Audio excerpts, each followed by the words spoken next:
เช็คด่วนถ้าแมวของคุณมี5ลักษณะนี้นั่นแหละคือแมวเศรษฐีที่กำลังให้โชคคุณเคยไหมครับที่นั่งตรวจลอตเตอรี่ด้วยใจที่เต้นรัวๆมือไม้สั่นผับๆลุ้นตัวโกงกับเลขท้าย2ตัวแล้วผลลัพธ์ก็จบลงที่คำว่าเฉียดผิดไปแค่แต้มเดียวผิดไปแค่ตัวเดียวอีกแล้วความรู้สึกเสียดายมันวิ่งพล่านไปทั่วอกเลยใช่ไหมครับมันเหมือนความรวยมันวิ่งวนอยู่รอบๆตัวเรานี่แหละแต่มันไม่ยอมวิ่งเข้ามาชนเราจังๆสักทีทั้งที่เราก็ขยันทำงานตัวเป็นเกลียวหัวเป็นน็อตทั้งที่เราก็ตระเวนไหว้พระขอพรมาสารพัดที่แต่ทำไมโชคใหญ่ถึงยังไม่ถึงคิวเราสักทีแล้วในจังหวะที่คุณกำลังนั่งถอนหายใจทิ้งตัวลงบนโซฟาด้วยความหมดแรงสายตาของคุณก็เหลือบไปเห็นก้อนขนปุยๆก้อนหนึ่งกำลังนอนเลียขนอย่างสบายใจเฉิบไม่รู้ร้อนรู้หนาวอยู่ข้างๆคุณหรือบางทีเขาอาจจะกำลังมองคุณด้วยสายตาแป๋วแหววเหมือนจะถามว่าเป็นอะไรไปเจ้ามนุษย์เครียดทำไมคุณเคยฉุกคิดขึ้นมาแวบหนึ่งไหมครับว่าหรือจริงๆแล้วตัวเงินตัวทองที่คุณกำลังตามหาไม่ได้อยู่ที่ศาลเจ้าพ่อเจ้าแม่ที่ไหนไกลแต่กำลังนอนขดตัวเป็นก้อนกลมๆส่งเสียงครืดคลาดอยู่บนตักของคุณในตอนนี้นี่เองสวัสดีครับยินดีต้อนรับกลับสู่เคยไหมพอดแคสต์ที่จะพาคุณไปไขปริศนาความหมายของคำบางคำที่มันทำให้เราต้องถามตัวเองว่าเคยไหมเราก็เคยรู้สึกแบบนี้เหมือนกันนะวันนี้ผมไม่ได้จะชวนคุณมางมงายจุดธูปขอหวยแมวแบบไม่ลืมหูลืมตาหรือมาบอกว่าเลี้ยงแมวแล้วให้นอนกระดิกเท้าเฉยๆเดี๋ยวเงินก็ลอยมาไม่ใช่แบบนั้นแน่นอนครับแต่ผมอยากชวนคุณมาท้าทายความเชื่อเดิมๆที่เราอาจจะมองว่าการเลี้ยงแมวเป็นแค่ภาระเป็นแค่เพื่อนแก้เหงาหรือเป็นเจ้านายที่เราต้องคอยเป็นทาสรับใช้ลองจินตนาการดูนะครับว่าถ้าแมวของคุณไม่ใช่แค่สัตว์เลี้ยงแต่เขาคือเครื่องรับสัญญาณดาวเทียมที่มีชีวิตหลักถ้าหนวดของเขาไม่ได้มีไว้แค่กะระยะทางแต่มีไว้เพื่อดักจับคลื่นโอกาสที่ลอยอยู่ในอากาศและถ้าสีขนของเขาไม่ได้เป็นแค่พันธุกรรมแต่เป็นรหัสลับที่ธรรมชาติออกแบบมาเพื่อดึงดูดพลังงานบางอย่างที่เฉพาะเจาะจงเข้ามาในบ้านของคุณล่ะครับวันนี้ผมจะพาคุณไปเปิดตำราที่ซ่อนอยู่ในซอกหลืบของประวัติศาสตร์ผสมผสานกับทฤษฎีจิตวิทยาเรื่องพลังงานและวิทยาศาสตร์ของความน่ารักที่จะมาไขรหัสลับของ5ลักษณะแมวเศรษฐีแมวแบบไหนที่คนโบราณเขาบอกว่าเลี้ยงแล้วรวยแมวแบบไหนที่จะเปลี่ยนยาจกให้เป็นเศรษฐีและที่สำคัญเราจะมาดูเหตุผลเบื้องหลังว่าทำไมมันถึงเป็นแบบนั้นในมุมมองที่อธิบายได้และนำไปใช้ได้จริงเตรียมตัวให้พร้อมนะครับลองหันไปมองเจ้าเหมียวที่บ้านแล้วหยิบแว่นขยายทางความคิดของคุณขึ้นมาเพราะเรากำลังจะเริ่มไขรหัสลับตัวที่1กันณบัดนี้ครับแต่ก่อนที่เราจะเจาะลึกไปที่ลักษณะของแมวตัวแรกผมอยากปูพื้นฐานความเข้าใจเรื่องพลังงานกันสักนิดครับเพื่อให้เราคุยภาษาเดียวกันในทางวิทยาศาสตร์โดยเฉพาะควอนตัมฟิสิกส์เขาบอกว่าทุกสิ่งในจักรวาลคือพลังงานที่สั่นสะเทือนครับเงินทองก็เป็นพลังงานความโชคดีก็เป็นพลังงานความคิดของคุณก็เป็นพลังงานและแน่นอนครับแมวก็คือก้อนพลังงานที่มีคลื่นความถี่พิเศษเหมือนกันคุณเคยสังเกตไหมครับว่าทำไมเวลาเราเครียดกลับมาบ้านพอได้เอานั่งซุกพุงแมวหรือแค่นั่งมองเขาเลียขนใจเรามันเย็นลงเรื่องนี้มีคำตอบทางวิทยาศาสตร์นะครับนักวิจัยเขาค้นพบว่าเสียงครางครืดหรือเสียงเพอของแมวเนี่ยมีความถี่อยู่ที่ประมาณ20 ถึง 140 เฮิรตซ์ซึ่งเชื่อไหมครับว่ามันเป็นย่านความถี่เดียวกับเทคโนโลยีทางการแพทย์ที่ใช้ในการบำบัดกระดูกและลดความเครียดในมนุษย์นั่นแปลว่าแมวคือเครื่องฟอกพลังงานเดินได้ครับบ้านไหนที่มีพลังงานดีจิตใจคนในบ้านสงบร่มเย็นบ้านนั้นย่อมดึงดูดสิ่งดีๆเข้ามาได้ง่ายกว่าบ้านที่ร้อนเป็นไฟจริงไหมครับดังนั้นแมวมงคลในความหมายของผมจึงไม่ใช่แมววิเศษที่เสกเงินได้ปิ๊งแต่คือแมวที่มีลักษณะทางกายภาพและพฤติกรรมที่ช่วยจูนคลื่นสมองของเจ้าของให้เข้าสู่โหมดพร้อมรวยหรือโหมดแห่งความเมตตาและสติปัญญานั่นเองครับทีนี้เรามาเริ่มกันที่แมวเศรษฐีลักษณะที่1กันเลยดีกว่าครับ แมวชนิดนี้ถือเป็นระดับตำนานเป็นเหมือนพี่ใหญ่แห่งวงการแมวเรียกทรัพย์ของไทยที่ชื่อเสียงดังไกลไปทั่วโลกใครที่มีไว้ในครอบครองโบราณท่านว่าจะไม่มีวันตกต่ำยิ่งเลี้ยงยิ่งมียิ่งให้ยิ่งได้ผมกำลังพูดถึงแมวสีสวาทหรือที่เรารู้จักกันในชื่อแมวโคราชนั่นเองครับหลายคนฟังแล้วอาจจะบอกว่าอ๋อก็แมวสีเทาๆไงเห็นบ่อยไปช้าก่อนครับถ้าคุณมองแค่ว่ามันคือสีเทาคุณกำลังพลาดความลับระดับ100 ล้านไปอย่างน่าเสียดายเลยนะครับเพราะคำว่าสวัสดในชื่อของน้องไม่ได้ตั้งขึ้นมาเท่ๆแต่มันเพี้ยนมาจากคำว่าสวัสดิ์ที่แปลว่าความดีงามความเจริญรุ่งเรืองและสวัสดิมงคลครับแต่จุดที่เป็น Money Magnet หรือแม่เหล็กดูดซับจริงๆของแมวสีสวัสดมันอยู่ที่เฉดสีของขนเขาครับให้คุณลองสังเกตดูดีๆนะครับขนของแมวสีสวัสดแท้ๆจะไม่ใช่สีเทาด้านๆเหมือนปูนซีเมนต์นะครับแต่คนโบราณเขาเปรียบเปรยไว้ได้อย่างงดงามและเห็นภาพสุดๆว่าเป็นสีดอกเหลาหรือสีเมฆยามพยัคฆ์ฝนครับลองหลับตาแล้วนึกภาพตามผมนะครับในยุคสมัยก่อนยุคกสิกรรมที่คนไทยเราทำไร่ทำนาสิ่งที่มีค่าที่สุดไม่ใช่บิตคอยน์ไม่ใช่หุ้นแต่คือน้ำครับเมื่อไหร่ก็ตามที่เรามองขึ้นไปบนท้องฟ้าแล้วเห็นเมฆสีเทาออมฟ้าตั้งเขามานั่นคือสัญญาณของความอุดมสมบูรณ์ครับคือสัญญาณว่าฝนกำลังจะตกข้าวกล้าในนาจะงอกงามปลาจะเต็มหนองดังนั้นการมีแมวสีสวัสดเดินอยู่ในบ้านจึงเปรียบเสมือนการจำลองเมฆฝนแห่งความมั่งคั่งให้ลอยวนเวียนอยู่ใกล้ตัวตลอดเวลาครับในทางฮวงจุ้ยของจีนน้ำก็คือตัวแทนของเงินการเลี้ยงแมวสีสวัสดจึงเหมือนการสร้างเคล็ดลับทางจิตวิทยาให้จิตใต้สำนึกของเรารับรู้ถึงกระแสการไหลเวียนของความมั่งคั่งที่ไม่เคยขาดสายเหมือนสายฝนที่ตกลงมาให้ความชุ่มฉ่ำแก่ผืนดินนั่นเองและถ้ามองในมุมของจิตวิทยาสีเทาของแมวโคราชเป็นสีแห่งความสมดุลและความเป็นกลางครับคุณเคยสังเกตไหมว่าทำไมนักธุรกิจที่เก่งๆหรือนักลงทุนที่ประสบความสำเร็จมักจะมีบุคลิกที่นิ่งสงบไม่หวั่นไหวไปกับความผันผวนของตลาดการได้มองดูขนสีเทาเหลือบเงินที่มีความเงางามของแมวโคราชทุกวันมันช่วยกล่อมเกลาจิตใจของเจ้าของให้มีความนิ่งครับ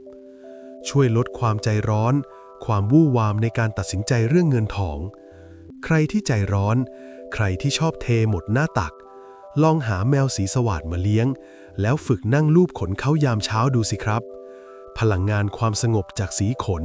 และสัมผัสที่นุ่มนวลจะช่วยดึงสติให้คุณกลับมาอยู่กับปัจจุบันและตัดสินใจได้อย่างรอบคอบขึ้นยังไม่หมดนะครับแมวสีสวัสดยังมีอีกหนึ่งลักษณะเด่นที่ซ่อนอยู่บนใบหน้าลองจ้องหน้าเขาตรงๆสิครับคุณเห็นรูปทรงอะไรไหมถูกต้องครับรูปหัวใจโครงหน้าของแมวโคราชโดยเฉพาะตัวผู้จะมีลักษณะเป็นรูปหัวใจที่ชัดเจนมากตั้งแต่หน้าผากลงมาถึงคางนี่คือสัญลักษณ์สากลของความรักและความเมตตาครับในทางธรรมะเมตตาธรรมค้ำจุนโลกและในทางโลกเมตตาธรรมค้ำจุนกระเป๋าสตางค์ครับเชื่อผมเถอะครับว่าในยุคนี้ไม่มีกลยุทธ์การตลาดไหนจะทรงพลังไปกว่าความจริงใจและความเป็นมิตรคนที่มีแมวหน้าหัวใจอยู่ใกล้ตัวมักจะซึมซับพลังงานแห่งความน่าเอ็นดูนี้มาโดยไม่รู้ตัวครับ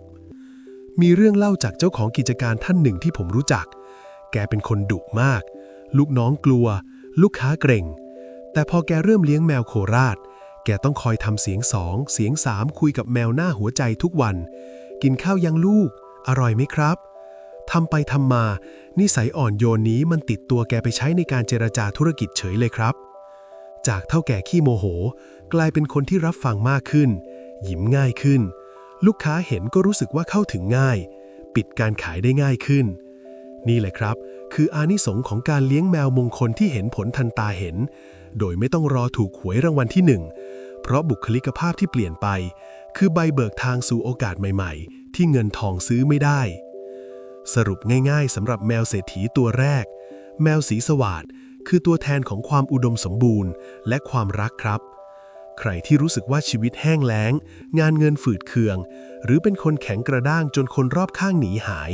แมวโคราชคือยาใจชั้นดีที่จะเข้ามาเติมเต็มความชุ่มฉ่ำและดึงดูดกัลยาณมิตรเข้ามาสู่ชีวิตคุณครับ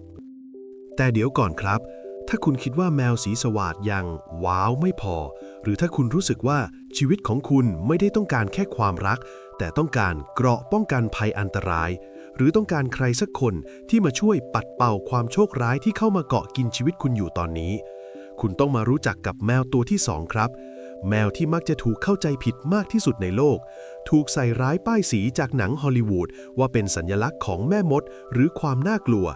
แต่ในตำราพรหมชาติของไทยกลับยกย่องให้เป็นผู้พิทักษ์ที่ทรงพลังที่สุด เพื่อนๆครับ ถ้าพูดถึงสีดำคุณนึกถึงอะไรครับ ความมืด ความน่ากลัว หรือความโชคร้าย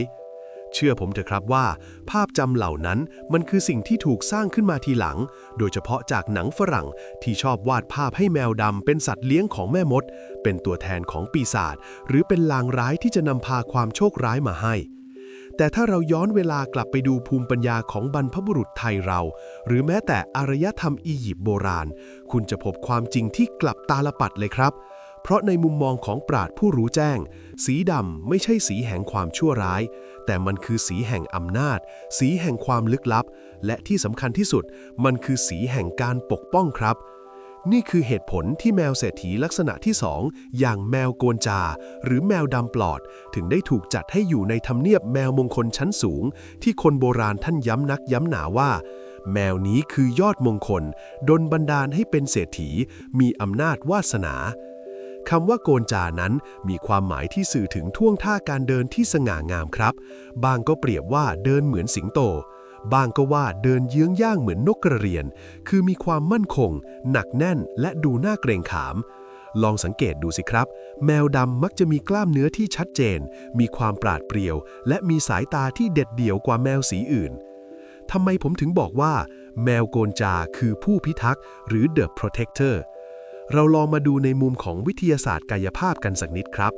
ในทางฟิสิกส์สีดำคือสีที่ดูดซับแสงได้ดีที่สุดครับวัตถุสีดำจะไม่สะท้อนแสงสีใดออกมาเลยแต่มันจะรับทุกอย่างเอาไว้ที่ตัวมันเองในทางพลังงานศาสตร์ก็เช่นเดียวกันครับ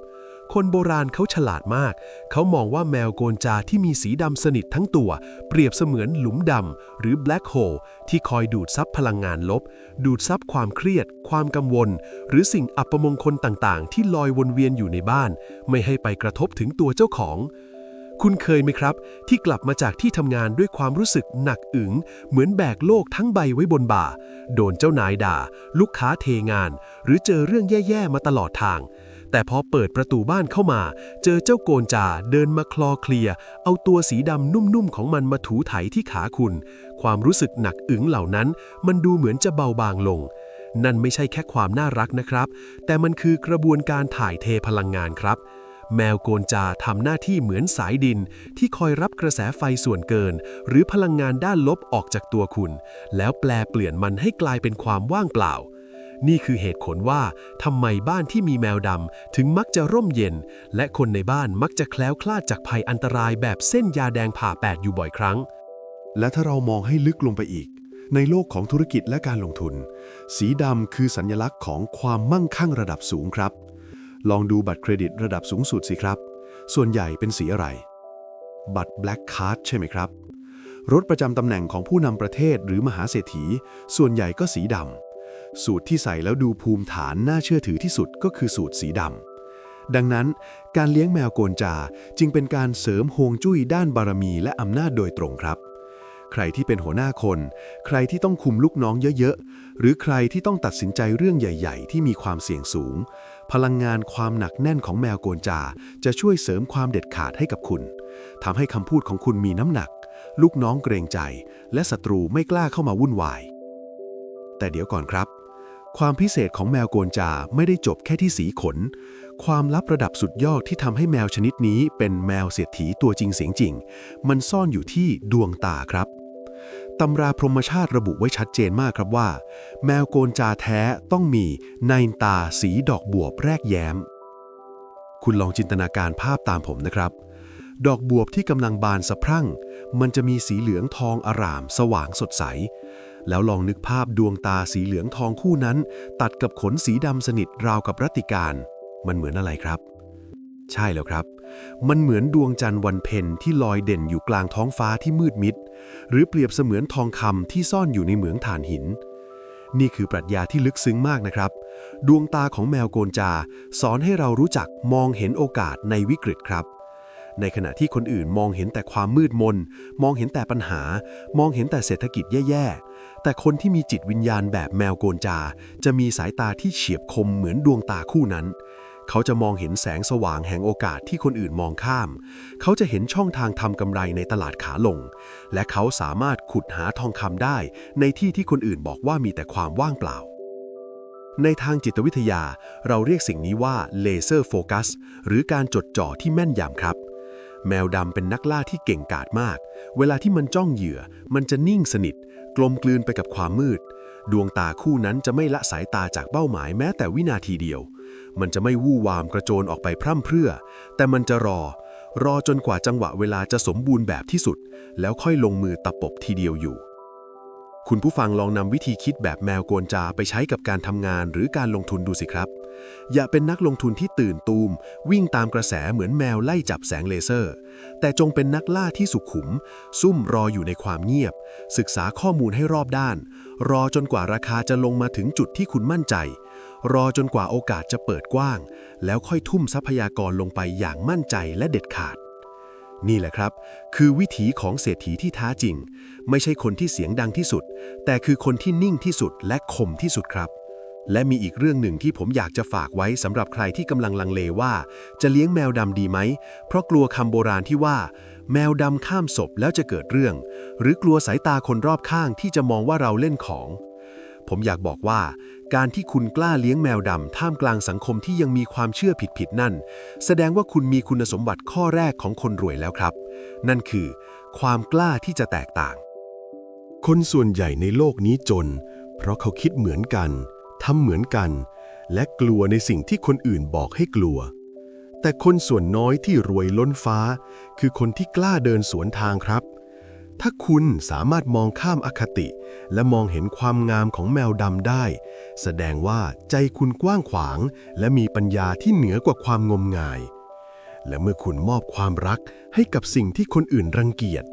จักรวาลมักจะตอบแทนคุณด้วยของขวัญที่คาดไม่ถึงเสมอลองสังเกตดูนะครับแมวดำมักจะขี้อ้อนเป็นพิเศษเหมือนเขารู้ว่าตัวเองไม่ค่อยเป็นที่ต้องการ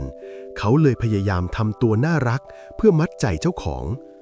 ความรักของแมวดำจึงเป็นความรักที่บริสุทธิ์และภักดีมากและเมื่อคุณได้รับความรักที่บริสุทธิ์แบบนี้ทุกวันใจคุณจะมีพลังครับพลังใจนี่แหละครับคือเชื้อเพลิงสำคัญในการขับเคลื่อนชีวิตไปสู่ความสำเร็จมีเคล็ดลับเล็กๆน้อยๆสำหรับคนเลี้ยงแมวโกนจามาฝากครับเนื่องจากสีดำเป็นสีแห่งการดูดซับพลังงานถ้าคุณอยากให้เขาช่วยดึงดูดโชคลาภให้แรงขึ้นให้หาปลอกคอสีทองหรือกระดิ่งสีทองมาใส่ให้เขาครับสีทองตัดกับสีดำจะเป็นการกระตุ้นพลังงานหยินหยางให้สมดุลเป็นการแก้เคล็ดและเสริมสง่าราศีทำให้เจ้าโกนจาของคุณดูเหมือนรูปปั้นเทพเจ้าอียิปต์ที่มีชีวิตเดินไปทางไหนก็ดูแพงดูมั่งคั่งและเสียงกระดิ่งสีทองที่ดังกุ้งกิ้งไปทั่วบ้านก็เหมือนเสียงเรียกเงินเรียกทองให้ไหลเข้ามาไม่ขาดสายนั่นเองครับเห็นไหมครับว่าแมวโกนจาที่ดูน่ากลัวในสายตาคนอื่นแท้จริงแล้วคือบอดี้การ์ดทางวิญญาณชั้นยอดและเป็นครูสอนวิชาการลงทุนที่ล้ำลึกที่สุดตัวหนึ่งเลยทีเดียวถ้าบ้านคุณมีแมวดำอยู่จงภูมิใจเถอะครับว่าคุณมีของดีอยู่กับตัวแล้วดูแลเขาให้ดีขัดขนเขาให้เงางามแล้วเขาจะเป็นเงาแห่งความสำเร็จที่คอยหนุนหลังคุณตลอดไปครับเอาละครับในเมื่อเราได้ดำดิ่งไปสำรวจความมืดที่เปี่ยมไปด้วยอำนาจการปกป้องของแมวโกนจักรไปแล้วตอนนี้ผมอยากชวนคุณผู้ฟังมาพลิกขั้วพลังงานกันดูบ้างครับจากรัตติการที่ลึกลับเราจะขยับมาสู่แสงสว่างแห่งรุ่งอรุณที่เจิดจรัสที่สุดกันครับเคยไหมครับที่ตื่นขึ้นมาในเช้าวันที่อากาศสดใสวินาทีที่คุณเปิดผ้าม่านรับแสงแดดแรกของวันแล้วแสงนั้นสาดส่องไปกระทบกับวัตถุสีขาวสะอาดตาความรู้สึกแรกที่เกิดขึ้นในใจคุณคืออะไรครับมันรู้สึก โล่งใช่ไหมครับมันรู้สึกเบาสบายเหมือนความหนักอึ้งในใจมันถูกชะล้างออกไปและแทนที่ด้วยความรู้สึกของการเริ่มต้นใหม่ที่เปี่ยมด้วยความหงส์นี่แหละครับคือคลื่นพลังงานเฉพาะตัวของแมวเศรษฐีลักษณะที่3ที่เราจะมาเจาะลึกกันในวันนี้นั่นคือแมวขาวมณีหรือแมวขาวปลอดครับทำไมผมถึงต้องยกให้แมวขาวมณีเป็นหนึ่งในสุดยอดแมวเรียกทรัพย์และทำไมแมวชนิดนี้ถึงได้รับฉายาว่าเป็นอัญมณีมีชีวิตที่คนโบราณยกย่องนักหนาเรื่องนี้มีที่มาที่ไปที่ลึกซึ้งกว่าแค่ความสวยงามภายนอกครับแต่มันซ่อนปรัชญาการสร้างความมั่งคั่งและจิตวิทยาการบริหารจิตใจที่เราสามารถถอดรหัสออกมาใช้กับชีวิตจริงได้อย่างน่าทึ่งเริ่มกันที่ชื่อก่อนเลยครับขาวมณีชื่อนี้ไม่ได้ตั้งขึ้นมาแค่เพราะความไพเราะนะครับแต่มันมีความหมายที่ตรงตัวและทรงพลังมากนั่นคือแก้วสีขาวหรืออัญมณีสีขาวในหน้าประวัติศาสตร์ไทยสมัยล้นเกล้ารัชกาลที่5มีเรื่องเล่าขานกันหนาหูเลยครับว่าพระองค์ท่านทรงโปรดปรานและหวงแหนแมวสายพันธุ์นี้ยิ่งนักถึงขนาดมีตำนานเล่าว่าทรงให้เลี้ยงดูปูเสืออย่างดีอยู่แต่ภายในรั้วในวังเท่านั้นห้ามไม่ให้คนนอกหรือชาวต่างชาติได้พบเห็นเพราะเกรงว่าความงดงามล้ำค่านี้จะถูกนำออกนอกประเทศจนทำให้ฝรั่งมังค่าในยุคนั้นเข้าใจผิดคิดว่าแมวสยามมีแค่แมววิเชียรมาศเพียงอย่างเดียวแต่ความจริงแล้วเพชรน้ำงามหรือสมบัติลับที่ซ่อนอยู่คู่บารมีเจ้านายชั้นสูงก็คือเจ้าขาวมณีตัวนี้นี่เองครับการที่คนโบราณเปรียบแมวชนิดนี้เป็นเหมือนแก้วสารพัดนึกนั้นหากเรามองผ่านเลนส์ของวิทยาศาสตร์และจิตวิทยาเราจะพบคำตอบที่น่าสนใจมากครับในทางจิตวิทยาสีขาวคือสีแห่งความบริสุทธิ์ความจริงใจและความกระจ่างแจ้งครับคุณเคยสังเกตไหมครับว่าทำไมบุคลากรทางการแพทย์ถึงต้องสวมชุดกาวสีขาวทำไมสถานที่ปฏิบัติธรรมถึงเน้นสีขาวหรือแม้แต่นักธุรกิจระดับโลกเวลาที่จะแถลงวิสัยทัศน์หรือเซ็นสัญญาสำคัญพวกเขามักจะเลือกสวมเสื้อเชิ้ตสีขาวสะอาดตานั่นเป็นเพราะสีขาวทำหน้าที่ส่งสัญญาณไปสู่จิตใต้สำนึกของคู่สนทนาทันทีครับว่าฉันไม่มีอะไรปิดบังฉันมาด้วยเจตนาที่บริสุทธิ์และฉันคือคนที่คุณไว้ใจได้เมื่อเรานำหลักการนี้มาประยุกต์ใช้กับห่วงจุ้ยหรือการบริหารพลังงานในบ้านไหนที่มีแมวขาวมณีเดินดุกดิกไปมาหรือนอนสงบนิ่งอยู่ในบ้านพลังงานโดยรวมของบ้านหลังนั้นจะถูกปรับจูนให้มีความคลีนหรือสะอาดบริสุทธิ์ขึ้นทันตาเห็นครับเปรียบเสมือนคุณมีเครื่องฟอกอากาศทางจิตวิญญาณเคลื่อนที่ได้คอยดักจับความขุ่นมัวความเครียดหรือความหวาดระแวงที่คนในบ้านแบกรับมาจากข้างนอกให้เจือจางลงลองสังเกตดูนะครับคนที่เลี้ยงแมวขาวมณีหรือแมวสีขาวปลอดมักจะมีบุคลิกที่เปลี่ยนไปในทางที่นุ่มนวลขึ้นใจเย็นขึ้นมีความเมตตาและมีเสน่ห์แบบมหานิยมคือเป็นคนที่มีออร่าของความน่าเข้าหาใครเห็นก็อยากพูดคุยด้วยใครเห็นก็อยากยื่นมือเข้ามาช่วยเหลือเกื้อกูลซึ่งไอความเอ็นดูที่คนอื่นมีให้เรานี่แหละครับคือต้นทุนทางสังคมที่ประเมินค่าไม่ได้และมักจะเป็นใบเบิกทางไปสู่โอกาสทางธุรกิจที่เราคาดไม่ถึงเสมอแต่ไฮไลท์ที่แท้จริงที่ทำให้แมวขาวมณีกลายเป็นตำนานแห่งโชคลาภระดับจักรพรรดิไม่ได้หยุดอยู่แค่ที่ขนสีขาวเหมือนปุยฝ้ายเพียงอย่างเดียวครับแต่มันอยู่ที่จุดโฟกัสสำคัญที่สุดบนใบหน้าสิ่งที่เปรียบเสมือนอัญมณีล้ำค่า2 เม็ดที่ธรรมชาติบรรจงเจรไนมาประดับไว้นั่นคือดวงตาครับโดยปกติแล้วแมวขาวมณีจะมีดวงตาสีฟ้าสดใสเหมือนน้ำทะเลลึกหรือไม่ก็สีเหลืองอำพันสุกสว่างเหมือนทองคำซึ่งเพียงแค่2 สีนี้หากใครมีไว้ครอบครองก็ถือว่าเป็นมงคลมากล้นแล้วครับสีฟ้าคือธาตุน้ำสื่อถึงความร่มเย็นเป็นสุขสีเหลืองคือธาตุทองสื่อถึงความมั่งคั่งร่ำรวยแต่หากคุณคือผู้ถูกเลือกหากจักรวาลจัดสรรมาให้คุณได้ดูแลแมวที่พิเศษเหนือพิเศษคุณอาจจะได้พบกับสิ่งมหัศจรรย์ทางพันธุกรรมที่หาได้ยากยิ่งนั่นคือแมวขาวมณีตา2 สีครับข้างหนึ่งสีฟ้าครามดุจท้องทะเลอีกข้างหนึ่งสีเหลืองอารามดุจทองคำในทางวิทยาศาสตร์และการแพทย์เราเรียกภาวะนี้ว่าภาวะตาต่างสีซึ่งเกิดจากความแตกต่างของปริมาณเม็ดสีเมลานินในม่านตา แต่ถ้าเรามองผ่านเลนส์ของปรัชญาและความเชื่อโบราณนี่ไม่ใช่ความผิดปกติครับแต่นี่คือพรสวรรค์หรือของขวัญจากฟากฟ้าที่มอบให้กับแมวตัวนั้นและส่งต่อมาถึงเจ้าของด้วยคนโบราณท่านเปรียบเปรยไว้อย่างลึกซึ้งจนน่าขนลุกครับว่าแมวตาสองสีคือสะพานเชื่อมสองโลกดวงตาข้างที่เป็นสีเหลืองอำพันเปรียบเสมือนดวงอาทิตย์ครับทำหน้าที่ส่องสว่างในโลกมนุษย์มองเห็นวัตถุธาตุมองเห็นทรัพย์สินเงินทองมองเห็นความเป็นจริงตรงหน้าและความมีเหตุมีผลส่วนดวงตาข้างที่เป็นสีฟ้าครามเปรียบเสมือนดวงจันทร์ครับทำหน้าที่ส่องสว่างในโลกวิญญาณมองเห็นความรู้สึกมองเห็นสัญชาตญาณมองเห็นลางสังหรณ์และความละเอียดอ่อนที่ซ่อนอยู่ภายในจิตใจคุณผู้ฟังลองจินตนาการดูสิครับถ้าในชีวิตจริงคุณมีที่ปรึกษาส่วนตัวที่เก่งกาจทั้งสองด้านสามารถมองเห็นได้ทั้งโอกาสทำเงินในโลกธุรกิจและมองเห็นความเสี่ยงที่มองไม่เห็นในโลกของความรู้สึกได้พร้อมกันทั้งสองคุณจะกุมความได้เปรียบในสนามชีวิตขนาดไหนนี่คือบทเรียนราคาแพงที่แมวเขามณีพยายามสอนเราครับผมขอเรียกบทเรียนนี้ว่าศิลปะแห่งการมองต่างมุมคนที่จะรวยระดับเศรษฐีหรือประสบความสำเร็จอย่างยั่งยืนได้ไม่ใช่คนที่มองโลกเพียงด้านเดียวนะครับไม่ใช่คนที่ใช้แต่สมองซีกซ้ายคือใช้แต่ตรรกะตัวเลขเหตุผลจนแข็งทื่อเหมือนตาสีเหลืองเพราะแบบนั้นคุณอาจจะรวยเงินแต่แล้งน้ำใจไม่มีใครคบหรืออาจจะพลาดโอกาสที่ต้องใช้จินตนาการนำทางและในขณะเดียวกันก็ไม่ใช่คนที่ใช้แต่สมองซีกขวาคือใช้อารมณ์ความเชื่อความฝันจนเพ้อเจ้อเหมือนตาสีฟ้าเพราะแบบนั้นคุณอาจจะมีความสุขในโลกจินตนาการแต่ในโลกความจริงกระเป๋าอาจจะแบนเศรษฐีตัวจริงคือคนที่สามารถสร้างสมดุลระหว่างสองสิ่งนี้เข้าด้วยกันได้อย่างลงตัวเหมือนดวงตาสองสีที่อยู่บนหน้าแมวขาวมณีนี่แหละครับ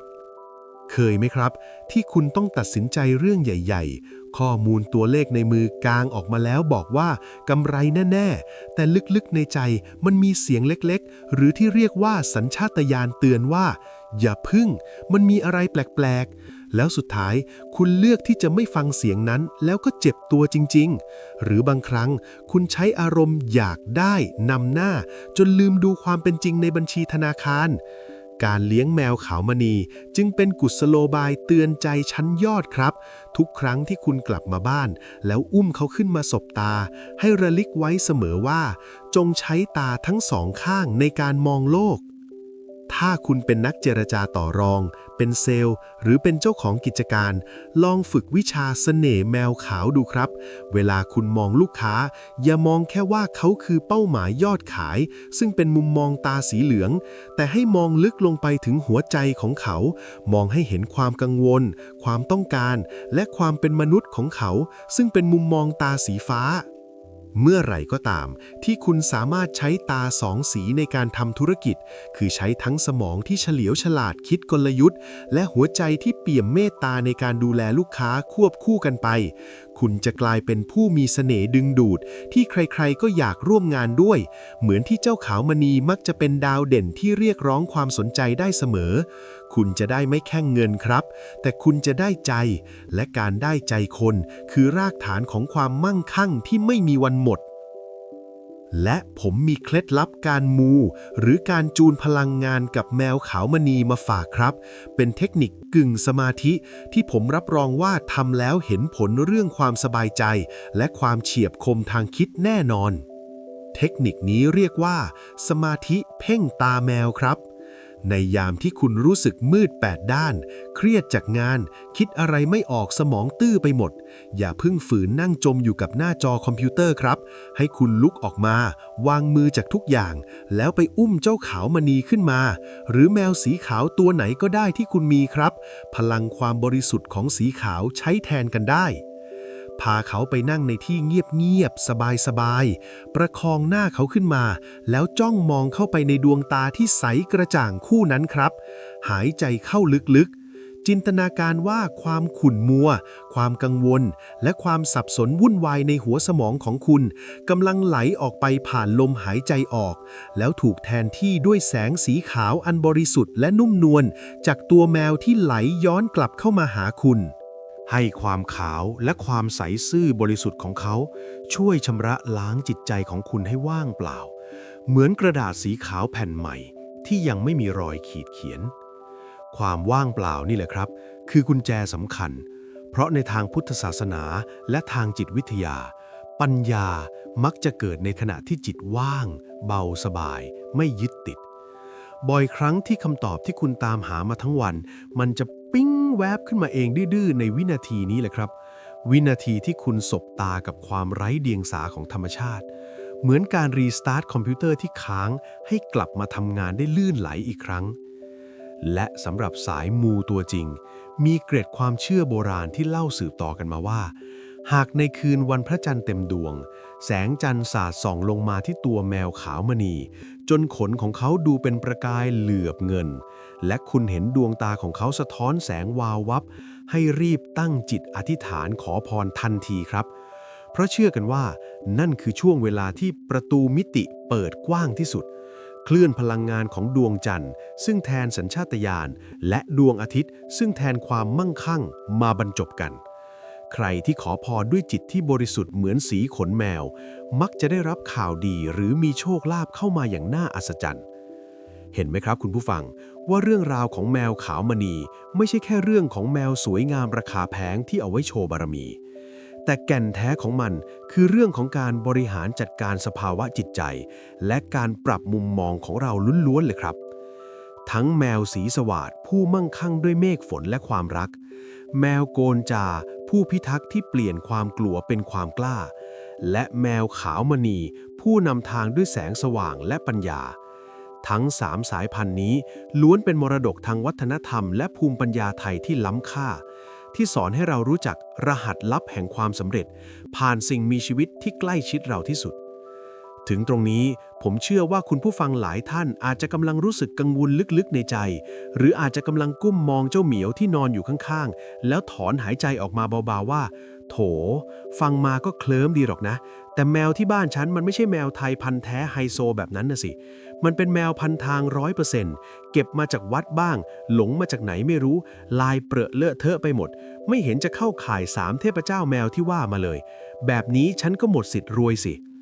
ผมอยากจะบอกด้วยความสัตย์จริงและขอให้คุณฟังประโยคนี้ให้ชัดเจนที่สุดนะครับว่าโชคลาภไม่เคยเลือกปฏิบัติกับชาติตระกูลครับคุณรู้ไหมครับว่าตำราแมวเศรษฐีฉบับที่ลึกซึ้งที่สุดไม่ได้จำกัดความโชคดีอยู่แค่สายพันธุ์ว่าต้องเป็นแมวมีใบเพชรดิกรีเท่านั้นแต่ความลับที่แท้จริงมันซ่อนอยู่ที่ลักษณะกายภาพที่สามารถปรากฏอยู่บนตัวแมวตัวไหนก็ได้บนโลกใบนี้ครับไม่ว่าแมวของคุณจะเป็นแมวไทยแมวเปอร์เซียแมวสกอตติชหรือแมวข้างถนนหน้าตามอมแมมที่คุณเพิ่งเก็บมาเมื่อวานนี้แต่หากเขามีสัญลักษณ์ลับเหล่านี้ซ่อนอยู่บนร่างกาย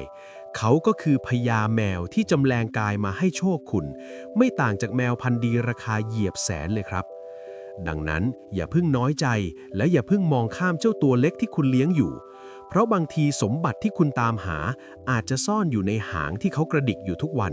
หรือซ่อนอยู่ใต้อุ้งเท้าที่เขาใช้เดินย่ำไปมาในบ้านของคุณนี่เองครับซึ่งลักษณะพิเศษเหล่านี้แหละครับคือสิ่งที่เราจะไปค้นหากันต่อเพราะมันคือเครื่องหมายการค้าของความมั่งคั่งที่ธรรมชาติมอบให้โดยไม่แบ่งชนชั้นวรรณะครับคราวนี้เราลองวางแว่นขยายทางจิตวิญญาณลงก่อนแล้วมาใช้ตาเปล่าของเรานี่แหละครับส่องดูเจ้าเหมียวที่บ้านกันเพราะลักษณะมงคลที่ผมกำลังจะเล่าให้ฟังต่อไปนี้มันเป็นสิ่งที่แมวบ้านๆหรือแมวพันทางที่เราเห็นกันจนชินตามักจะมีซ่อนอยู่โดยที่เราไม่เคยรู้เลยว่านี่แหละคือเครื่องรางดักทรัพย์ของจริงเริ่มกันที่จุดแรกเลยครับลองกวาดสายตาไปที่ส่วนท้ายสุดของร่างกายแมวคุณสิครับใช่ครับผมกำลังพูดถึงหางคุณเคยสังเกตไหมครับว่าหางของแมวคุณเป็นยังไงยาวตรงสวยงามเหมือนเสาอากาศหรือว่ามันมีลักษณะแปลกๆเช่นสั้นกุดงิกงอขดเป็นปมหรือปลายหางหักพับลงมาเหมือนตะขอ ถ้าแมวของคุณมีหางตรงยาวสวยงามอันนั้นถือว่าดีตามมาตรฐานครับสวยงามสง่าผ่าเผยแต่ถ้าแมวของคุณมีหางที่หงิกงอหรือขดเป็นปมแบบที่คนไม่รู้เรื่องแมวมาเห็นอาจจะทักด้วยความสงสารว่าอุ้ยน้องหางพิการหรือเปล่าไปโดนประตูหนีบมาเหรอหยุดความคิดสงสารนั้นไว้เลยครับแล้วให้คุณยิ้มกว้างๆเตรียมรับทรัพย์ได้เลยเพราะในตำราแมวไทยโบราณและความเชื่อของชาวเอเชียหลายประเทศเขาเรียกลักษณะนี้ว่าหางขดหางกวักหรือหางตะขอเกี่ยวทรัพย์ครับนี่แหละครับคือลักษณะของผู้เก็บรักษาทรัพย์สินที่ยอดเยี่ยมที่สุดทำไมหางงอถึงดีกว่าหางตรงๆในบริบทของความเชื่อเรื่องเงินทองลองจินตนาการภาพตามผมง่ายๆนะครับถ้าคุณมีไม้ไผ่ลำยาวๆตรงๆผิวลื่นๆแล้วคุณพยายามจะใช้ไม้นั้นเกี่ยวถุงเงินที่วางอยู่ไกลๆโอกาสที่ถุงเงินจะหลุดหรือร่วงหล่นมีสูงใช่ไหมครับแต่ถ้าไม้ลำนั้นปลายมันงอเป็นตะขอล่ะครับปึ๊กเกี่ยวทีเดียวอยู่หมัดลากเข้ามาหาตัวได้สบายๆไม่มีหลุดนี่แหละครับคือปรัชญาที่ซ่อนอยู่ในหางของแมวคนโบราณท่านเปรียบเปรยไว้อย่างคมคายครับว่าการหาเงินใครๆก็หาได้ถ้าขยันหน่อยก็หาได้แล้วแต่การเก็บรักษาเงินให้อยู่กับตัวนี่สิครับคือเรื่องที่ยากยิ่งกว่ามีเศรษฐีหลายคนที่หาเงินได้เป็น100 ล้านแต่สุดท้ายก็กลับมาจนเพราะเก็บเงินไม่อยู่เงินรั่วไหลออกไปหมดเหมือนเทน้ำลงในตุ่มก้นรั่วแมวหางขดหรือหางตะขอจึงเป็นสัญลักษณ์เตือนใจเรื่องการอุดรอยรั่วทางการเงินครับยิ่งหางขดมากยิ่งงอมากหรือขดเป็นก้นหอยเลยยิ่งดีท่านว่าแมวตัวนั้นจะมีพลังในการช่วยเหนี่ยวรั้งทรัพย์สินให้ติดหนึบอยู่ในบ้านไม่ให้เงินทองกระเด็นกระดอนออกไปนอกบ้านโดยไม่จำเป็นมีเรื่องเล่าจากแฟนรายการท่านหนึ่งแกเล่าให้ฟังว่าแกเคยเก็บแมววัดมาเลี้ยงตัวหนึ่งหางมันหักงอเป็นรูปตัว L เลยครับเพื่อนบ้านเห็นก็หัวเราะเยาะว่าเลี้ยงแมวพิการแต่แกไม่สนใจตั้งชื่อให้มันว่าเจ้าตะขอเชื่อไหมครับว่าตั้งแต่เลี้ยงเจ้าตะขอมาแกสังเกตตัวเองว่าแกเริ่มมีนิสัยงกขึ้นมานิดๆคือจากที่เคยเป็นคนใจใหญ่หน้าใหญ่เลี้ยงเพื่อนพอจะควักเงินจ่ายทีไรภาพหางงอของเจ้าตะขอมันลอยเข้ามาในหัวเหมือนมาสะกิดเตือนว่าเกี่ยวไว้นะพ่ออย่าปล่อยให้หลุดมือกลายเป็นว่าแกมีสติในการใช้เงินมากขึ้นเริ่มเก็บเล็กผสมน้อยจนสุดท้ายแกสามารถปลดหนี้ก้อนโตได้สำเร็จแกบอกผมว่าเจ้าตะขอไม่ได้คาบเงินมาให้หรอกครับแต่เจ้าตะขอมันสอนให้ผมรู้จักเสียดายเงินนี่แหละครับคืออิทธิพลของสัญลักษณ์ที่ส่งผลตัวจิตใต้สำนึกดังนั้นถ้าแมวที่บ้านคุณหางขดหางงอหางสั้นกุดจงภูมิใจเถอะครับคุณกำลังครอบครองตู้เซฟมีชีวิตอยู่ดูแลเขาให้ดีแล้วหมั่นมองหางเขาบ่อยๆเพื่อเตือนสติเรื่องการออมเงินนะครับทีนี้นอกจากหางแล้วยังมีอีกจุดหนึ่งที่อยู่ต่ำลงมาแต่ความหมายสูงส่งไม่แพ้กันนั่นคือเท้าครับให้คุณลองจับขาแมวของคุณขึ้นมาดูสิครับ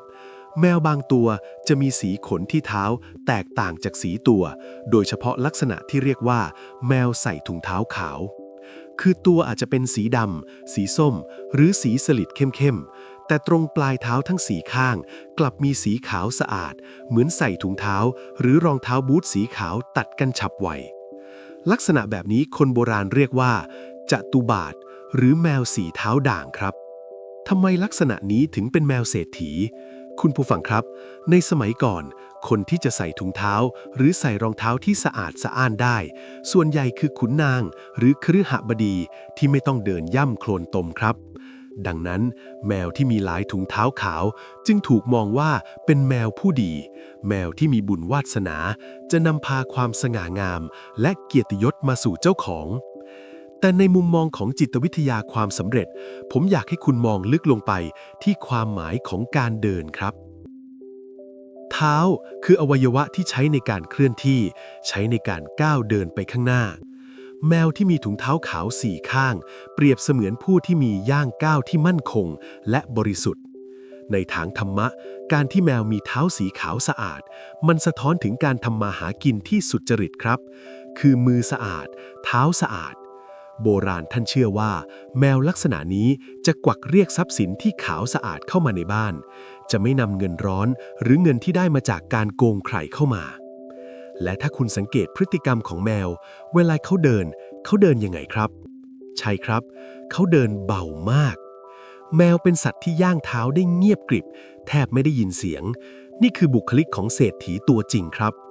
คนรวยจริงๆเขาไม่เดินเสียงดังเขาไม่อวดตัวเขาไม่โวยวายแต่เขาก้าวเดินอย่างมั่นคงระมัดระวังและรู้จังหวะจะโคนการเลี้ยงแมวที่มีถุงเท้าขาวหรือแมวที่เดินนุ่มนวลจึงเป็นการเสริมพลังงานด้านความรอบคอบให้กับเจ้าของครับเตือนใจให้เรารู้ว่าทุกย่างก้าวในชีวิตไม่ว่าจะลงทุนหรือตัดสินใจทำธุรกิจต้องเดินให้เบาเดินให้เงียบอย่าเพิ่งรีบโม้ก่อนทำสำเร็จและต้องเดินให้สะอาดถ้าคุณทำได้ตามปรัชญาของแมวถุงเท้าขาวคือขยันเดินหาโอกาสแต่เดินด้วยความระมัดระวังและซื่อสัตย์สุจริตรับรองว่าเส้นทางสู่ความร่ำรวยของคุณจะราบรื่นและมั่นคงเหมือนมีพรมแดงปูรออยู่แน่นอนครับยังไม่หมดนะครับสำหรับเรื่องเท้า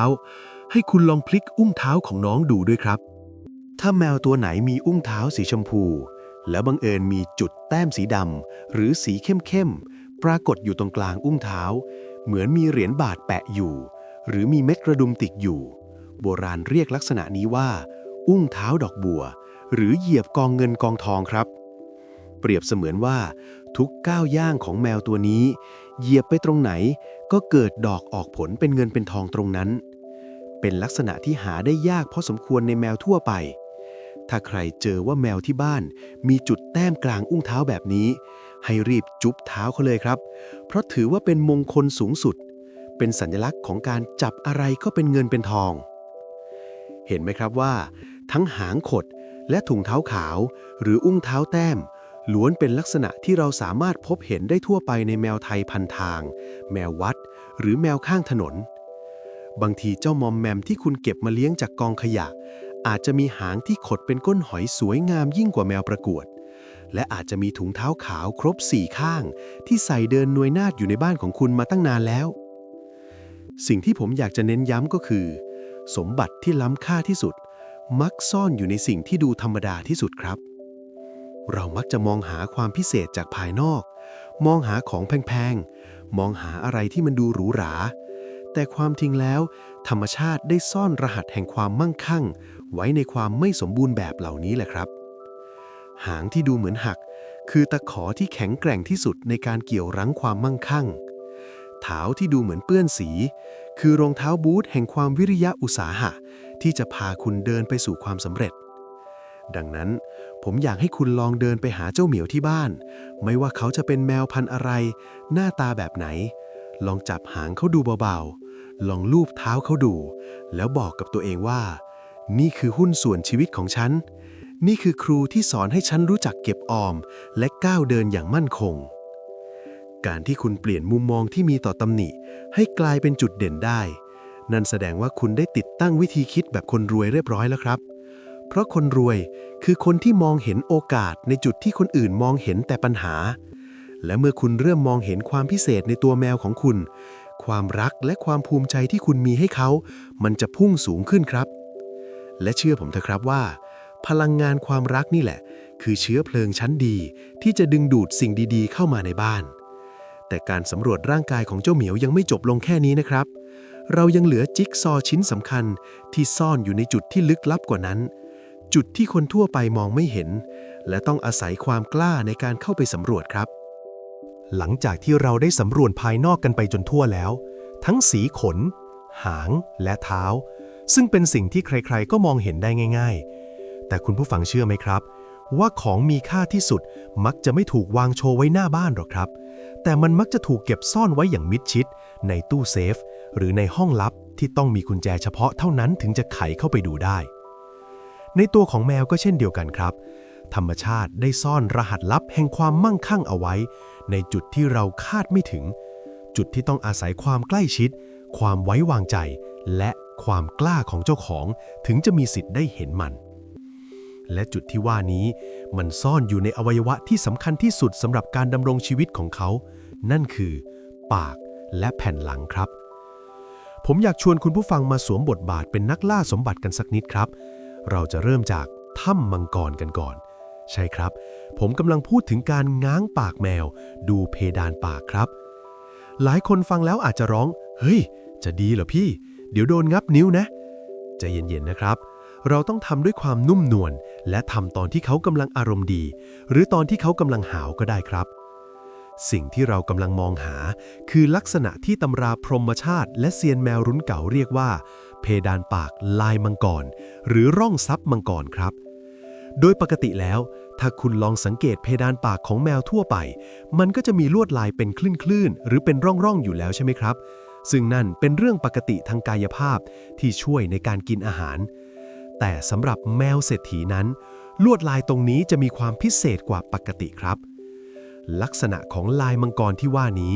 คือร่องบนเพดานปากจะต้องมีความนูนชัดเป็นเส้นที่คมกริบเรียงตัวกันเป็นระเบียบสวยงามเหมือนเกล็ดมังกรหรือเหมือนขั้นบันไดทองคำไม่ขาดไม่แหว่งและที่สำคัญคือจำนวนร่องครับยิ่งมีจำนวนร่องเยอะถี่และยาวต่อเนื่องกันมากเท่าไหร่โบราณท่านว่ายิ่งดีครับบางตัวที่มีลักษณะเป็นพญาแมวอาจจะมีร่องที่เชื่อมต่อกันเป็นลวดลายคล้ายตัวอักษรจีนหรือคล้ายยันเลยก็มีทำไมคนโบราณถึงให้ความสำคัญกับเพดานปากขนาดนี้มันเกี่ยวอะไรกับความรวยลองคิดตามหลักตรรกะง่ายๆแบบคนสมัยก่อนนะครับปากคือทางเข้าของอาหารและอาหารคือตัวแทนของความอุดมสมบูรณ์การที่แมวมีเพดานปากที่มีร่องลึกชัดเจนเปรียบเสมือนการมียุ่งฉางหรือระบบกักเก็บเสบียงที่มีประสิทธิภาพครับคนโบราณท่านเปรียบเปรยไว้ว่าแมวที่มีเพดานปากลายมังกรคือแมวที่กินดีอยู่ดีและจะนำความกินดีอยู่ดีนั้นมาเผื่อแผ่ถึงเจ้าของร่องที่ลึกและชัดเจนเปรียบเสมือนร่องน้ำที่พัดพาความชุ่มฉ่ำและโชคลาภให้ไหลเข้าสู่ท้องได้อย่างสะดวกโยทินไม่ติดขัดและเมื่อไหลเข้าไปแล้วก็จะถูกเก็บกักไว้ได้นานไม่ไหลย้อนกลับออกมาหรือที่เรียกว่าเก็บเงินอยู่นั่นเองครับในมุมมองของนักธุรกิจลักษณะนี้สอนให้เรารู้จักความสำคัญของระบบครับ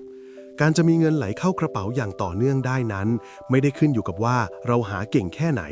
แต่ขึ้นอยู่กับว่าเราวางระบบท่อส่งน้ำเลี้ยงในธุรกิจของเราไว้ดีแค่ไหนถ้าท่อหรือร่องเพดานของเราเรียบเนียนชัดเจนไม่รั่วไหลกระแสเงินสดก็จะไหลเข้าสู่บริษัทได้อย่างราบรื่น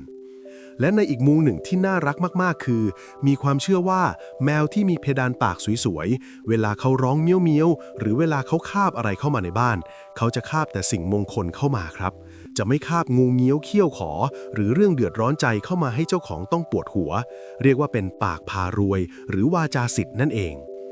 ดังนั้นใครที่ทำงานเกี่ยวกับการพูดเป็นเซลล์เป็นวิทยากรหรือต้องใช้ปากในการเจรจาธุรกิจลองหาโอกาสสังเกตเพดานปากเจ้าเหมียวที่บ้านดูนะครับถ้าเจอลายมังกรเข้าแล้วก็ให้ถือเป็นเคล็ดมงคลว่าคำพูดของเราจะมีพลังดุจมังกรพูดอะไรก็ได้เงินได้ทองครับทีนี้ขยับออกจากปากมาดูที่แผ่นหลังกันบ้างครับจุดนี้สังเกตง่ายกว่าปากเยอะครับและเป็นจุดที่บ่งบอกถึงอำนาจและวาสนาโดยตรง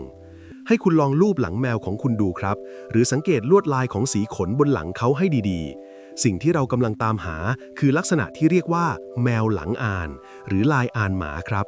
ไม่ใช่หลังอ่านแบบหมาไทยนะครับแต่หมายถึงลวดลายของสีขนที่ปรากฏอยู่กลางหลังครับ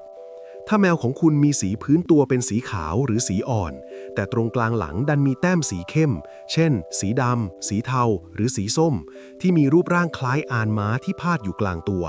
นี่คือสุดยอดลักษณะมงคลของข้าราชการหรือผู้บริหารครับทำไมต้องเป็นอ่านม้าเพราะในสมัยโบราณม้าคือพาหนะของชนชั้นสูงของแม่ทัพในกองหรือขุนนางครับชาวบ้านทั่วไปเขาขี่ควายหรือเดินเท้ากันการที่มีอ่านม้าปรากฏอยู่บนหลังแมวจึงเป็นสัญลักษณ์สากลของยศถาบรรดาศักดิ์และการได้เลื่อนขั้นเลื่อนตำแหน่งใครที่ทำงานราชการทำงานบริษัทใหญ่โตแล้วรู้สึกว่าตัวเองย่ำอยู่กับที่เจ้านายมองข้ามตลอดลองสังเกตแมวที่บ้านดูครับถ้าเขามีลายอ่านม้าหรือบางทีถ้ามองให้ดีอาจจะคล้ายใบโพคว่ำให้คุณดีใจได้เลยครับเพราะใบโพคือสัญลักษณ์ของความร่มเย็นและปัญญาบารมีส่วนอ่านม้าคือสัญลักษณ์ของการเดินทางสู่ความสำเร็จโบราณท่านว่าแมวลักษณะนี้จะหนุนดวงเจ้าของให้เป็นเจ้าคนในคนครับจะมีลูกน้องบริวารที่ซื่อสัตย์เหมือนม้าที่ซื่อสัตย์ต่อเจ้าของจะได้รับความไว้วางใจจากผู้ใหญ่และจะมีเก้าอี้หรือตำแหน่งที่มั่นคงรองรับอยู่เสมอไม่ร่วงหล่นลงมาง่ายๆ และในอีกมุมหนึ่งที่น่าสนใจในทางจิตวิทยาคือการที่เรามองเห็นสัญลักษณ์อานม้าบนหลังแมวทุกวันมันเป็นการสะกดจิตตัวเองครับให้เรารู้สึกถึงความสง่างามและความรับผิดชอบ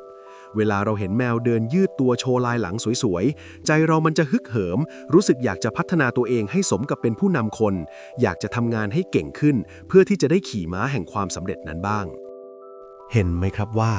แค่เรื่องลายบนหลังแมวก็สามารถปลุกไฟในการทำงานของเราได้แล้วแต่เดี๋ยวก่อนครับยังมีสมบัติที่ซ่อนเร้นอีกอย่างหนึ่งที่ไม่ใช่ลักษณะทางกายภาพไม่ใช่ขนไม่ใช่หางไม่ใช่เพดานปากแต่มันคือสิ่งที่เรามอบให้กับแมว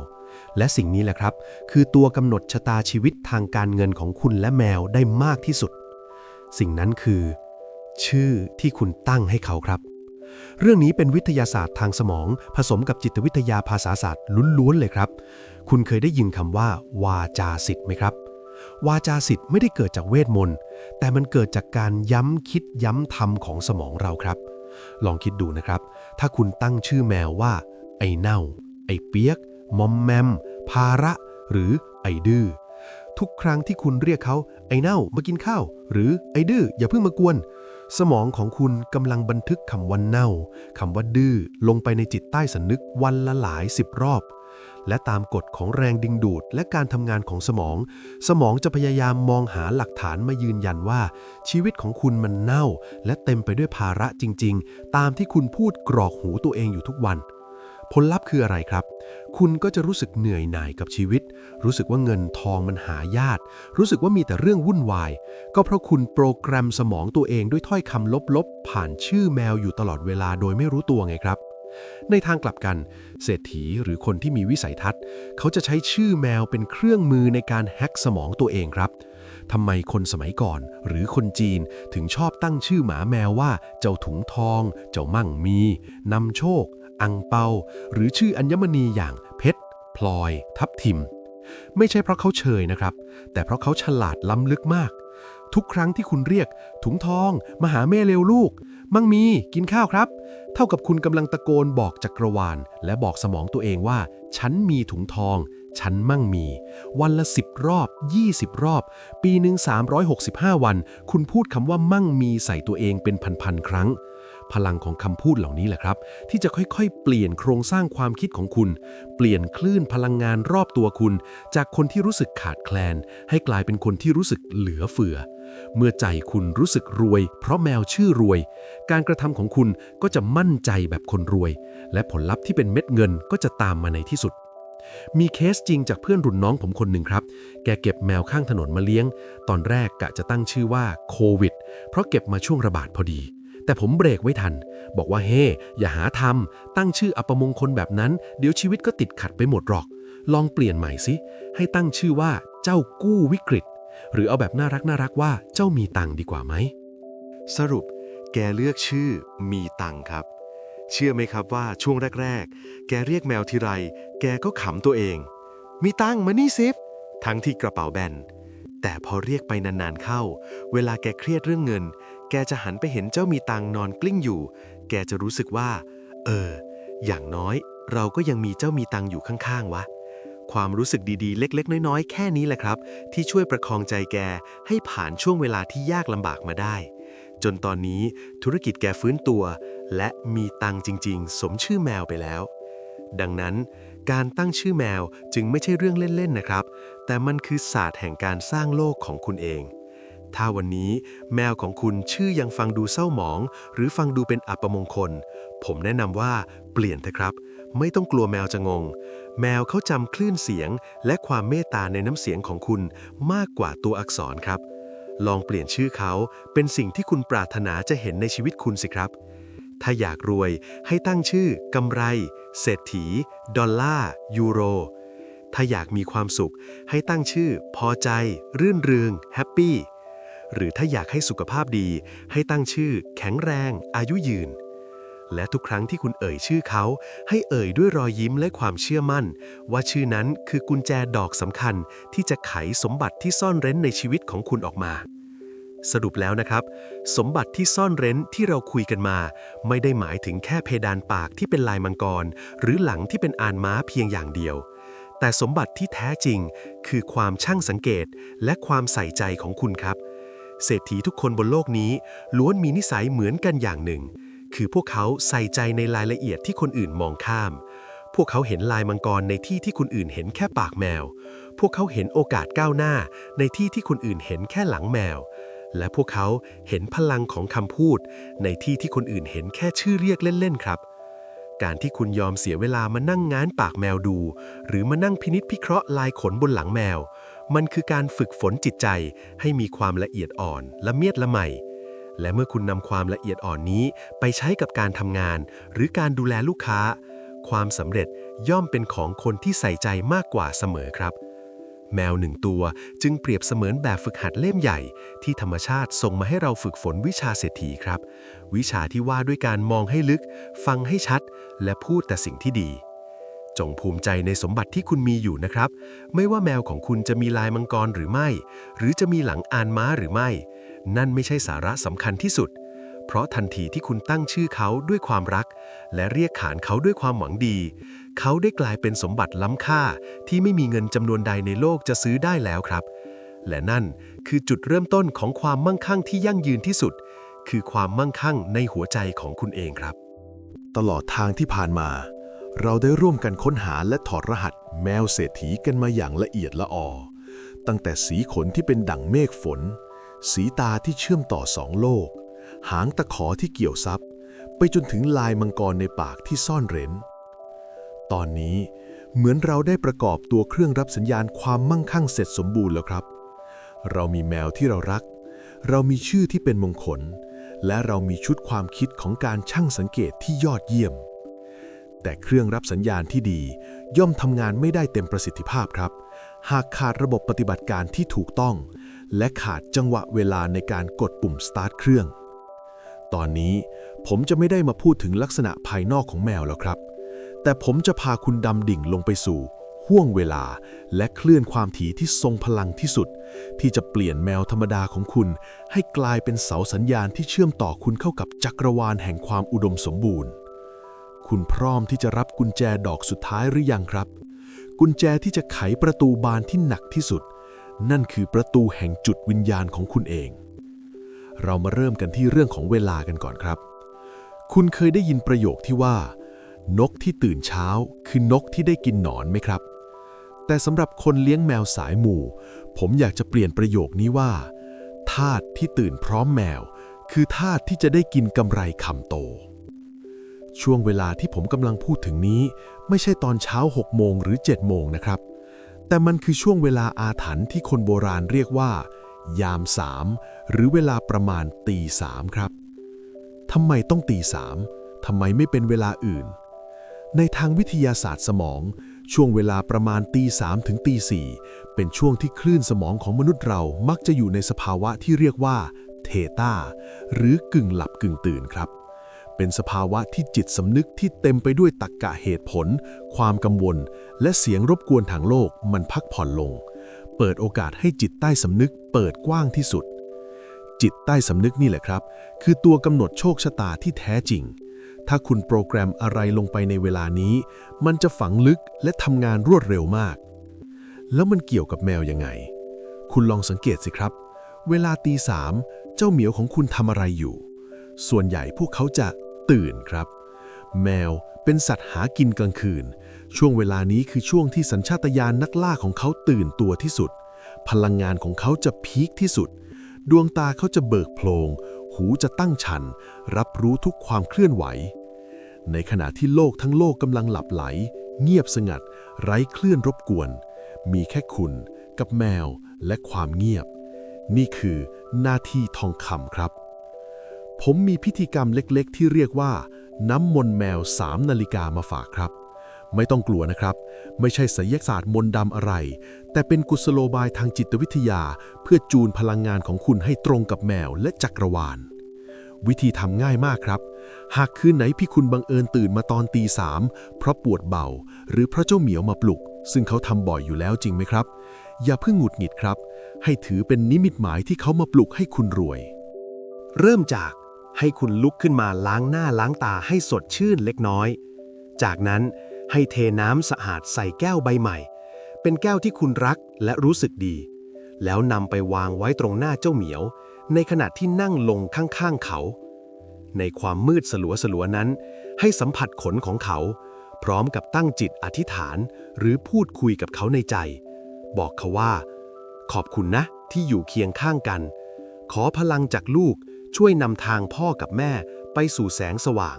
ไปสู่โอกาสทางการเงินที่ดี ขอให้น้ำแก้วนี้เป็นน้ำแห่งสติปัญญา ถ้าเจ้าเหมียวเดินมาดมน้ำหรือกินน้ำในแก้วนั้นแม้เพียงนิดเดียว ให้ถือว่าพิธีสำเร็จครับ เขาได้รับรู้และส่งต่อพลังงานให้แล้ว หลังจากนั้นหรือถ้าเขาไม่กินก็ไม่เป็นไรนะครับ ให้คุณนำน้ำแก้วนั้นมาแตะที่หน้าผากหรือดื่มเพื่อความเป็นสิริมงคล หัวใจสำคัญไม่ใช่ที่น้ำครับ แต่อยู่ที่ความเงียบและเจตนาที่แน่วแน่ในขณะทำพิธี การที่คุณตื่นมาทำสิ่งนี้มันคือการบอกจิตใต้สำนึกว่าฉันเอาจริงนะเรื่องความสำเร็จ และการมีแมวอยู่ตรงนั้นมันช่วยให้จิตของคุณเกาะเกี่ยวกับสิ่งมีชีวิตที่มีพลังงานบริสุทธิ์ทำให้ใจคุณไม่ฟุ้งซ่านนั่นเอง ต่อมานอกจากเวลาแล้วยังมีเสียงที่คุณต้องฟังให้ได้ครับ เสียงนี้ไม่ใช่บทสวดมนต์ไม่ใช่เสียงดนตรีบำบัดจาก YouTube แต่มันคือเสียงจากลำคอของเจ้าเหมียวที่นอนอยู่ข้างๆคุณ เสียงครางครืดครืดคุณรู้ไหมครับว่านักวิทยาศาสตร์ได้ค้นพบความมหัศจรรย์ของเสียงนี้ว่ามีความถี่อยู่ในช่วง 20 ถึง 140 เฮิรตซ์ ซึ่งเชื่อไหมครับว่ามันเป็นย่านความถี่เดียวกับที่วงการแพทย์ใช้ในเครื่องมือบำบัดเพื่อสมานกระดูกและลดการอักเสบของกล้ามเนื้อเลยครับ นั่นหมายความว่าทุกครั้งที่แมวนอนบนตักคุณแล้วส่งเสียงครืดคราดเขากำลังรักษาคุณอยู่ครับ เขากำลังปล่อยคลื่นเสียงบำบัดเพื่อลดความเครียดลดความดันโลหิตและปรับคลื่นสมองของคุณให้เข้าสู่โหมดผ่อนคลายแล้วความผ่อนคลายเกี่ยวอะไรกับความรวยเกี่ยวมากที่สุดเลยครับเพราะความเครียดคือศัตรูตัวฉกาจของโชคลาภเวลาที่คุณเครียดคุณจะมองไม่เห็นโอกาสเวลาที่คุณกังวลคุณจะตัดสินใจผิดพลาดแต่เมื่อไหร่ที่คุณผ่อนคลายสมองปลอดโปร่งคุณจะเกิดปัญญาญาณคุณจะมองเห็นช่องทางทำกินที่คนอื่นมองข้ามดังนั้นเคล็ดลับวิชาตัวเบาที่สุดของเศรษฐีเลี้ยงแมวคือการนอนฟังเสียงแมวครางครับก่อนวันหวยออกหรือก่อนวันที่มีประชุมสำคัญให้คุณหาเวลาสัก 10-15 นาทีนอนหลับตากอดเจ้าเหมียวแล้วฟังเสียงคลืดๆของเขาปล่อยให้คลื่นเสียงนั้นสั่นสะเทือนเข้าไปในอกในหัวใจของคุณจินตนาการว่าเสียงนั้นกำลังสลายก้อนความเครียดออกไปเมื่อใจคุณเบาเหมือนขนนกโชคลาภจะลอยเข้ามาหาคุณได้ง่ายขึ้นครับเพราะตามกฎของแรงดึงดูดความมั่งคั่งมักจะไหลไปที่ที่ลื่นไหลและมีความสุขเสมอไม่ใช่ที่ที่ตึงเครียดและอุดตันนั่นเองมาถึงตรงนี้ผมอยากจะขอสรุปแก่นแท้ของเรื่องราวทั้งหมดที่เราเดินทางร่วมกันมาคุณผู้ฟังครับ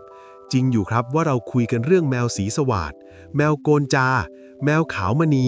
เรื่องหางขดเรื่องเพดานปากลายมังกรแต่ทั้งหมดนั้นมันเป็นเพียงกุศโลบายครับกุศโลบายที่จะดึงให้คุณหันมาใส่ใจสิ่งมีชีวิตเล็กๆตรงหน้ากุศโลบายที่จะฝึกให้คุณเป็นคนช่างสังเกตและละเอียดอ่อนกุศโลบายที่จะทำให้คุณมีความสุขกับการตื่นเช้าและการทำสมาธิแมวเศรษฐีตัวจริงไม่ได้อยู่ที่สายพันธุ์ไม่ได้อยู่ที่ราคาค่าตัวและไม่ได้อยู่ที่เครื่องรางของขลังที่ห้อยคอแต่แมวเศรษฐีที่ศักดิ์สิทธิ์ที่สุดคือแมวที่ได้รับความรักจากคุณอย่างเต็มหัวใจครับทำไมผมถึงกล้าฟันธงแบบนี้เพราะในทางธรรมะมีกฎแห่งกรรมที่เที่ยงตรงที่สุดอยู่ข้อหนึ่งคือยิ่งให้ยิ่งได้การเลี้ยงแมวคือการฝึกจิตใจให้เป็นผู้ให้ที่บริสุทธิ์ที่สุดครับคุณให้ข้าวเขาโดยไม่หวังว่าเขาจะล้างจานคืนให้คุณเก็บอึให้เขาโดยไม่หวังว่าเขาจะจ่ายค่าจ้างคุณดูแลเขาตอนป่วยโดยไม่หวังว่าเขาจะมาเฝ้าไข้คุณตอนแก่การให้ที่ไม่หวังผลตอบแทนนี่แหละครับคือการสร้างทานบารมีที่ยิ่งใหญ่ที่สุดจิตใจของผู้ให้ที่บริสุทธิ์จะมีพลังงานที่สูงมากมันจะแผ่รังสีแห่งความเมตตาออกมารังสีนี้แหละครับคือเมตตามหานิยมของจริงคนที่เลี้ยงแมวด้วยความรัก หน้าตาจะผ่องใสแววตาจะอ่อนโยนคำพูดคำจาจะน่าฟังใครเห็นก็อยากคบหาใครเห็นก็อยากช่วยเหลือเกื้อกูลลูกค้าก็อยากซื้อของเจ้านายก็อยากเลื่อนตำแหน่งนี่คือที่มาของคำว่าเลี้ยงแล้วรวยครับไม่ได้รวยเพราะแมวเสกเงินให้แต่รวยเพราะแมวขัดเกลาจิตใจของคุณให้กลายเป็นจิตใจของเศรษฐีผู้ใจบุญดังนั้นถ้าวันนี้คุณกลับไปมองเจ้าเหมียวที่บ้านไม่ว่าเขาจะหางกุดหูแหว่งตัวดำปีหรือลายเปรอะเลอะเทอะแค่ไหนขอให้คุณรู้ไว้เถอะครับว่านั่นคือครูผู้ยิ่งใหญ่ที่จักรวาลส่งมาสอนวิชาความรักให้กับคุณครับจงดูแลเขาให้ดีที่สุดเหมือนกับที่เขาเป็นสมบัติล้ำค่าจงคุยกับเขาด้วยวาจาที่ไพเราะเหมือนเขาเป็นกัลยาณมิตรจงกอดเขาด้วยความขอบคุณในทุกๆวันและเมื่อไหร่ที่คุณสามารถมองเห็นความวิเศษในแมวธรรมดาตัวหนึ่งได้เมื่อนั้นแหละครับคุณจะมีสายตาที่เฉียบคมพอที่จะมองเห็นโอกาสทองในวิกฤตและมองเห็นความมั่งคั่งในทุกๆลมหายใจเข้าออกเพราะโชคดีไม่ใช่เรื่องบังเอิญครับแต่มันคือผลลัพธ์ของการที่คุณทำตัวให้คู่ควรกับมันและการเป็นทาสแมวที่ดีคือจุดเริ่มต้นของการพิสูจน์ว่าคุณคู่ควรกับการเป็นผู้ดูแลทรัพย์สมบัติที่ยิ่งใหญ่กว่านั้นในอนาคตครับหวังว่าเรื่องราวของ5แมวเศรษฐีในซีรีส์นี้จะช่วยเปลี่ยนมุมมองของคุณที่มีต่อเพื่อนตัวเล็ก4ขาที่บ้านให้เต็มไปด้วยความหมายและความสุขที่มากขึ้นนะครับลองนำเคล็ดลับต่างๆไปปรับใช้ดูไม่ว่าจะเป็นการสังเกตลักษณะการตั้งชื่อใหม่หรือพิธีกรรมน้ำมนต์ยามเช้าได้ผลลัพธ์ยังไงหรือใครมีประสบการณ์แมวให้โชคแบบแปลกๆอย่าเก็บไว้คนเดียวนะครับลองคอมเมนต์แชร์รูปเจ้าเหมียวเศรษฐีของคุณหรือเล่าเรื่องราวความประทับใจลงมาแบ่งปันให้เพื่อนๆชาวเคยไหมพอดแคสต์ได้ร่วมอนุโมทนาและอมยิ้มไปด้วยกันนะครับเพราะพื้นที่ตรงนี้คือชุมชนของคนที่จะเติบโตและโชคดีไปด้วยกันครับถ้าคุณชอบเนื้อหาที่ผสมผสานสาระความเชื่อและความอบอุ่นแบบนี้ฝากกดไลค์กดแชร์และกดติดตามเพื่อเป็นกำลังใจให้ผมและทีมงานสรรหาเรื่องราวดีๆมาเล่าให้ฟังอีกนะครับแล้วพบกันใหม่ในตอนหน้ากับเคยไหมพอดแคสต์สวัสดีครับ